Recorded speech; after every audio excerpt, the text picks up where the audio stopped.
The screen flickers, and a teenage boy stands frozen in a grainy public service video. A soft voice warns him about the dangers of gangs. Then, without reason or mercy, a dead body snaps upright like a creature pulled from a cheap horror movie. For a moment, you don't know whether to laugh or to worry. But you do know this: when a message meant to protect our kids looks more like a zombie jump scare, something in our system has drifted far from reality. Because out here, in real neighborhoods, life doesn't work like that. No red sirens. No dramatic music. Sometimes it's just a hat, a hoodie, or the colors someone wears. Sometimes it's a boy waiting for work outside a Home Depot. Sometimes it's a student doodling the mascot of his school. And yet those tiny, ordinary things can end up defining a person in the eyes of the police, turning them from a neighbor into a known gang member with a single click in a hidden database. So here is the question that should trouble every parent and grandparent watching. If something this small can change a young person's future, what else in their world is at risk of being misunderstood? It didn't begin with databases or color-coded threat levels. It began much earlier, in neighborhoods where fear traveled faster than trust, and where the word gang drifted through conversations like smoke, thick, unsettling, and hard to define. For decades, cities across America tried to contain that fear with tougher laws, louder warnings, and longer shadows cast over communities of color. And out of that fear came an idea that seemed simple enough at first: if police could keep a list, a quiet, internal list, of people who might be in gangs, maybe they could stop violence before it reached someone's front porch. That list would eventually be called a gang database, though it wasn't always digital. In its earliest form, it was a feeling, a hunch, a neighborhood rumor translated into paperwork. Officers wrote down names based on who stood where, who wore what, and who walked home with whom. None of this was built on science. It was built on instinct, the kind that can be right sometimes, but terribly wrong when it grows out of fear rather than understanding. As technology advanced, those instincts found a new home inside computer systems that promised accuracy, efficiency, and control. A label entered into a screen became intelligence. A note written on a form became evidence. And slowly, these lists, once imagined as tools, turned into something far more powerful: quiet judges of who belonged and who didn't. To understand how they spiraled so far off course, you have to picture the communities where they landed hardest. Picture a teenager, maybe fresh from Central America, stepping into a new life in the United States. He doesn't know the language well yet. He doesn't know the rules beneath the rules, those invisible expectations about how to dress, how to move, how to avoid being misunderstood. He only knows that back home, survival meant blending in. So he buys the same baseball cap he sees older boys wearing. He draws the same mascot he sees on the school gym wall. He writes the same 3 numbers, 503 or 504, that remind him of the place his mother still calls home. But in the eyes of the system being built, each of those tiny, innocent choices could mean something else. This is where the story of gang databases truly begins, not in a conference room where the technology was designed, but in the quiet moments when ordinary objects became suspicious. A red hoodie. A bull's cap. A blue pair of sneakers. Even the colors of a country's flag displayed proudly on a holiday could be reinterpreted as a warning sign. Police departments across the U.S. believed they were building a protective shield. Something to stay ahead of violence.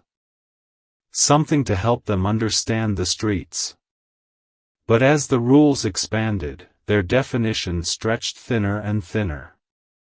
Terms like association, known location, and paraphernalia became broad enough to catch almost anyone living in the wrong place at the wrong time. And in immigrant communities, especially Latino neighborhoods shaped by generations of resilience and struggle, that net grew even wider. People arriving in America carried pieces of home with them, numbers from their country codes, flags from their independence days, drawings of local icons. But those cultural markers collided with a system searching for patterns, hungry for certainty, and far too ready to assume the worst. This early phase of gang databases was shaped by a troubling belief that danger could be predicted simply by looking at someone. Not by what they had done, but by what they wore, where they stood, or who happened to walk beside them. And once a name entered those systems, it rarely left. A single moment, a quick stop by police, a snapshot with friends, a note made at a school, could follow a person for years, resurfacing in a courtroom, an IC detention center, or a routine traffic stop where an officer glanced at a screen and saw the words, "security risk." That is the true, origin story of gang databases. They were not born from fact, but from fear. Not from precision, but from assumptions. And as time passed, those assumptions hardened into something communities could feel instantly but rarely challenge, a silent system that claimed to know who they were before they had the chance to speak for themselves. For many Americans, especially older Black viewers who have watched entire generations navigate biased policing, this story feels painfully familiar. It echoes stop and frisk. It echoes redlining. It echoes every moment when the country promised safety but delivered scrutiny instead. Gang databases may have been new, but the forces that shaped them were old, deeply rooted, and already woven into the lived experience of millions. And that is why understanding where these databases came from matters. Because once we see their beginnings, not as neutral tools but as fragile structures built on shaky ground, we can begin to understand how they grew so large, so flawed, and so dangerous to the very people they were supposed to protect. There came a point when gang databases stopped being quiet experiments and started becoming something much bigger, an authority unto themselves. As fear around gangs grew, these systems expanded, swallowing entire neighborhoods, entire schools, entire generations into categories that seemed to grow broader with every passing year. And the most unsettling part wasn't how quickly they grew, but how confidently they claimed to know who was dangerous and who wasn't. Their rise can be seen most clearly in the places where their logic was stretched to its limits. In Boston, for example, the police built a point system that looked scientific on the surface: numbers, thresholds, neat little categories. 6 points made you a gang associate. 10 points made you a verified gang member. But the inputs looked less like criminal behavior and more like the ordinary rhythms of life. 2 points for standing in a group photo. 4 points for wearing something that someone, somewhere, once decided might resemble gang identifiers. The kind of rules that made a kid's yearbook picture as risky as a crime scene. And it wasn't just Boston. In New York, the list of gang colors grew so large it nearly swallowed the entire rainbow. Black, white, gray, red, green, blue, brown, khaki, orange, even lime green. Ordinary clothes became coded warnings. A grandmother watching from a living room couch might imagine her grandkids in jeans and hoodies, not realizing that to the wrong officer, those colors could raise a quiet red flag no one ever tells them about. As the logic expanded, the net widened. Location became suspicion. Public housing buildings were labeled gang-associated, turning entire communities into supposed hubs of crime with a single keystroke. A park in south-central LA, where families picnicked, kids practiced dance moves, and neighbors shared cold drinks on hot afternoons, was suddenly labeled a gang zone. And the people inside it became suspects by proximity. That was where Larry Sanders, LV, the voice behind Gangsta's Paradise, found himself one day. He wasn't doing anything but enjoying the afternoon when officers jumped out, asking for ID and demanding to see tattoos. A week later, a letter arrived. He was officially labeled a gang member. Not because of violence, not because of crime, but because he happened to stand in a place the police had decided was gang territory, and because he had tattoos, like millions of other Americans. The irony cut deep. He wasn't just not a gang member, he was someone who spent his life pulling kids away from gang life. He mentored, he mediated, he talked young people off the edge when the world around them was pushing them toward trouble. And yet, the system that should have recognized his work instead stamped him with a label he had fought so hard to keep others from wearing. This was the height of the gang database era, when a label held more weight than a life story, and when flawed information could travel farther than truth. Reporters discovered that in Texas, a man named Francisco Garcia Cacique had been listed in a gang database not only without evidence, but with the wrong photo entirely. And only when journalists pointed it out did the entry quietly disappear. No apology. No explanation. In Washington, D.C., nearly half of the names vanished from the city's database once lawsuits and media attention forced officials to examine what they had created. A police lieutenant warned his team in an internal email that the unit would get burned if they didn't tighten up their so-called validations. It wasn't a system correcting itself, it was a system getting caught. Even protests became targets. In Phoenix, a group of demonstrators, most of them young, many of them black or Latino, carried umbrellas, wore black, and chanted against police brutality. For that, they were branded a criminal street gang named ACAB and described as more dangerous than the Crips, the Bloods, and the Hells Angels. Some of them didn't even know one another. One wasn't even part of the protest, he had just stopped to take photos. And yet, authorities tried to fold them into a narrative that had nothing to do with who they were. Schools were no safer from this wave of mislabeling. In Long Island, where fear of MS-13 ran high, students were told that a bull's cap, a bandana, or even the numbers 503 or 504 might indicate gang ties.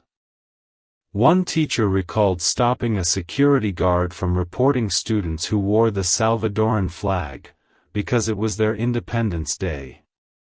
To the guard, it looked like gang symbolism. To the kids, it was pride in their heritage. And then there was Alex, a Honduran teenager whose story captured everything broken about these systems. His blue sneakers, innocent to him, were flagged as gang colors. The number 504 on his backpack, his country code, was marked as evidence. A doodle of a horned mascot, his school's official logo, became another red flag. Within months, he was on a gang database. Shortly after, ICE came to his home. The label followed him more aggressively than any truth ever could. This was the height of gang databases, a time when suspicion was automated, when culture was mistaken for crime, when childhood was reinterpreted as evidence. A time when the system believed it could predict danger by scanning clothes, colors, friendships, or neighborhood boundaries, never pausing to ask whether the tools were measuring anything real at all. And it is here, at the top of their power, that the cracks finally began to show. For every system built on shaky assumptions, there comes a moment when the truth pushes back, slowly at first, then all at once. With gang databases, that moment arrived when real lives began colliding with false labels in ways the public could no longer ignore. The cracks were always there, but now they were widening, revealing just how fragile and dangerous these systems had become. The first tremors came from the courts. In the case of Kilmar Abrego Garcia, 2 federal judges examined the so-called evidence of his MS-13 membership and found it thinner than paper left out in the rain. One judge wrote that declaring Abrego a gang member would border on fanciful. That was a rare acknowledgement from the legal system. The gang database wasn't just flawed, it was inventing realities, and people were paying the price. But Abrego was far from the only one. In Texas, the state's own gang database listed a Venezuelan man, Francisco Garcia Cacique, as a member of Tren de Aragua. The proof? A photo that wasn't even him. Reporters uncovered the mistake: 2 different faces, 2 different men, 2 different lives. Only then did officials quietly delete his name. Imagine a system so careless that it can confuse 2 strangers and still claim to protect the public. These weren't small clerical errors. They were signals of a system stretched past its limits, where suspicion had become default and accuracy an afterthought. Meanwhile, in Washington, D.C., investigative reporting and lawsuits forced the police department to take a hard look at its own gang database. Nearly half the names vanished almost overnight. Think about that. If half a list can disappear as soon as someone starts asking questions, what does that say about the strength of the evidence that put those names there in the first place? A police lieutenant had warned his team earlier about weak and bad validations, saying the unit would get burned eventually. And now, the flames were rising. The same pattern surfaced in California. By law, police were supposed to re-evaluate gang database entries every 5 years, removing those no longer relevant or unsupported.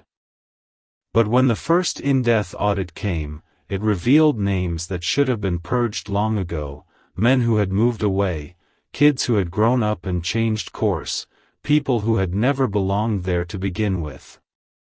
The database wasn't updating, it was calcifying. For many, the damage appeared years later, long after they believed their past was behind them.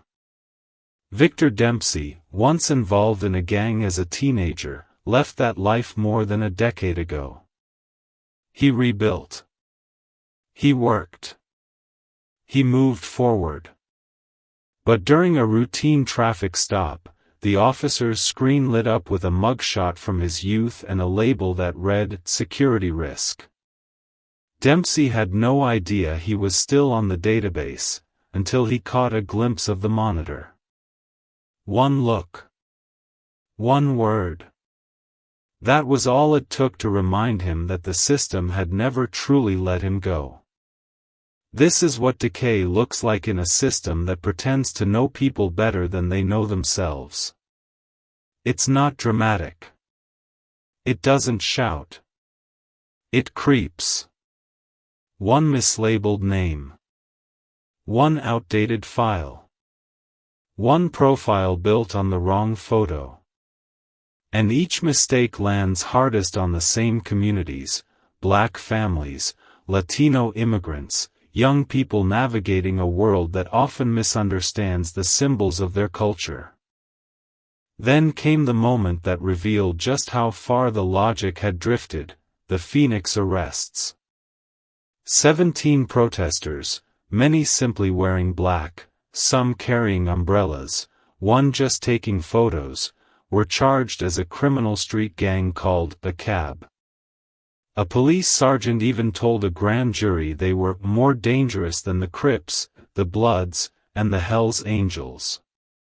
It was an accusation disconnected from reality, a reflection of frustration and hostility rather than fact. And yet, for a brief moment, the system nearly made it official. When a tool designed to track violent groups can be turned against peaceful protesters, or teenagers at school, or musicians doing community work, the problem is no longer technical, it's moral. The collapse of trust didn't happen in a single moment. It accumulated slowly, like dust settling on an old shelf. People discovered they were on lists they'd never heard of. Families were separated because a number or a doodle or a pair of shoes was misread as evidence. Children were deported based on criteria that wouldn't hold up under even basic scrutiny. And yet, even as the failures stacked up, many departments kept adding names. The opacity remained. The consequences deepened. And the communities affected, already carrying generations of suspicion and surveillance, found themselves once again navigating a system that saw danger where there was none. This was the turning point. Not the end of gang databases, but the moment the country started seeing them for what they truly were: not tools of precision, but instruments that cracked under their own weight, harming the very people they claimed to protect. The fall had begun. And soon, the nation would have to ask whether something so broken could ever be fixed, or whether the only solution was to let it go. From a distance, gang databases might look like a local issue, something playing out in individual neighborhoods, handled by individual police departments. But once you step back, you see a much larger picture, one that stretches across the country and beyond its borders. And in that wider frame, the consequences become even harder to ignore. Across the United States, communities of color, Black families in major cities, Central American immigrants on Long Island, Latino neighborhoods in the Southwest, felt the weight of these labels long before the rest of the country fully understood what was happening. To them, the idea of being misread wasn't hypothetical. It was lived experience. They knew how quickly an assumption could become a threat, how a simple misunderstanding could open the door to deeper surveillance, harsher policing, or sudden encounters with immigration authorities. What made gang databases uniquely dangerous was how easily their labels crossed legal boundaries. A person marked as a gang member didn't just face greater police scrutiny at home. That label could follow them into immigration court, into detention centers, even across national borders. It could decide whether someone stayed with their family or was sent to a country they barely remembered. In cases like Francisco Garcia Cacique or the teenager Alex, the label didn't just alter a police report, it altered the entire trajectory of their lives. To the world watching, this raised uncomfortable questions about American justice. How could a country that prides itself on due process maintain a system where children were deported because of doodles, colors, or country codes? How could a nation that speaks of fairness allow a database, unknown to the public and unquestioned by most courts, to play such a powerful role in shaping the futures of immigrants and young people of color? Even within the U.S., the debate deepened. Some cities, like Chicago and Portland, scrapped their databases entirely, and the feared crime waves never came. Others insisted they had tightened their criteria, though community members had little way to verify those claims. Trust, once broken, wasn't so easily repaired. And so the conversation began shifting, from whether these databases were flawed to whether they were ever truly necessary. Experts reminded the nation that real safety comes from presence, mentorship, and community intervention, not from a list that treats culture as crime and childhood as evidence. In the end, the question wasn't just about policing. It was about identity, dignity, and who gets the benefit of understanding in a country still struggling to see all its people clearly. In the end, the story of gang databases is not a story about numbers or software.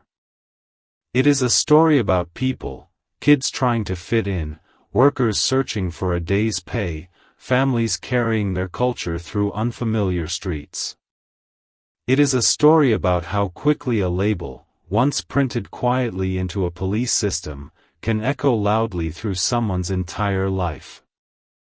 And when those labels are built on shaky assumptions, the harm doesn't stay contained.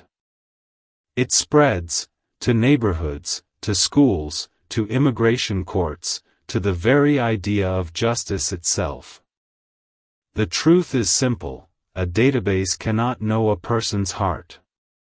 It cannot understand pride in a flag, affection for a hometown area code, or the innocence behind a student's doodle of a school mascot. It cannot hear the fear in a parent's voice or see the hope in a young person's eyes. And yet for years, these lists pretended to speak with certainty about who was dangerous and who was not. They decided futures with the cold logic of a checkbox. But something powerful happens when people begin to question the systems around them. Chicago and Portland showed that deleting these databases doesn't make communities less safe.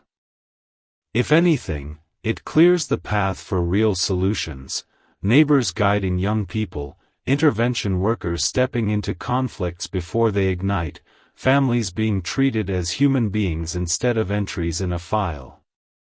That's why the final image of this story matters so deeply.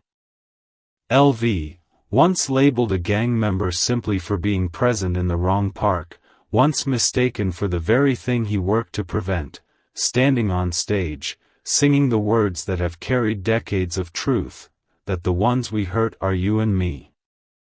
It is a reminder that every mistaken label has a human cost, and every life misjudged is a loss shared by all of us. So here is the question to carry forward. If we know these databases harm far more than they help, what kind of safety do we want for the next generation, and who do we trust to define it? If this story made you think about your children or grandchildren, share it. If it reminded you of someone who was judged too quickly, say their name in the comments. We read every one. And if you want more stories that look past the labels and toward the people living behind them, stay with us. There's more to come. Until next time, keep their story alive.